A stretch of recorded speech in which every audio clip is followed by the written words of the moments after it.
the Festival of Forgotten Feelings. In the bright and cheerful village of Hridayapur, people were always smiling. They celebrated every little thing: rainbows, butterflies, new flowers in the garden. Children were taught to laugh, stay cheerful, and never complain. No one ever talked about feeling sad, scared, or angry. But little Chinu, a 7-year-old girl with quiet eyes and a curious heart, sometimes felt things she couldn't explain. Some days she felt heavy and didn't want to talk. Other days she got angry for no reason. But whenever she tried to tell someone, they would say, "Just smile, dear," or "You're too sensitive." So Chinu began keeping her feelings to herself. She imagined them as tiny jars she hid under her bidon for sadness, one for worry, one for anger. Over time, the jars started to rattle in her dreams. She couldn't sleep well.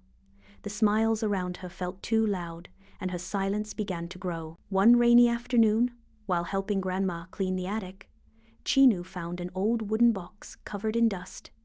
Carved into the lid were the words, "The Forgotten Feelings Festival." Inside, she found colorful masks, paper flags, shiny costumes, and rolled-up scrolls with names like shyness, jealousy, fear, and loneliness. Each scroll described the feeling as if it were a character. Fear was a small bird that fluttered in the chest. Anger was a fire-breathing dragon that needed to be understood. Shyness was a quiet mouse who watched the world carefully.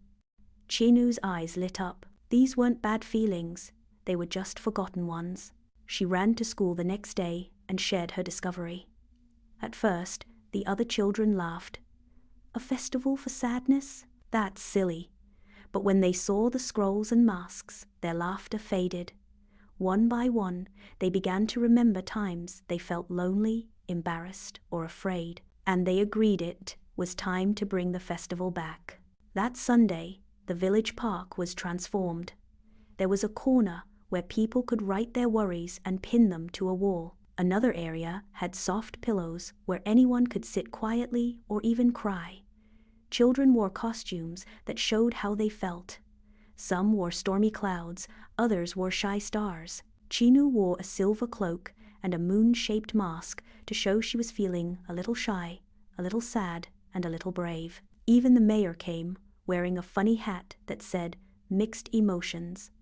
He chuckled and said, "I'm not sure how I feel, but I'm happy to be here." As the sun set, the villagers sat in a circle with lanterns glowing around them.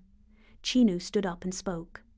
"Today, we didn't hide our feelings, we shared them, and somehow that made them feel lighter." Everyone nodded. Some smiled, some cried, and some just sat quietly, feeling more understood than ever before. From that day on, Hridayapur celebrated the Festival of Forgotten Feelings every year. It became the most loved festival in the village, a day when everyone could just be themselves, no matter what they felt. And Chinu? She slept peacefully again. The jars under her bed were gone. Her feelings no longer needed hiding. They had found their place in the light. Moral: every feeling matters, whether it's joy or sadness, anger or fear. When we accept and express all our emotions, we become kinder to ourselves and to others.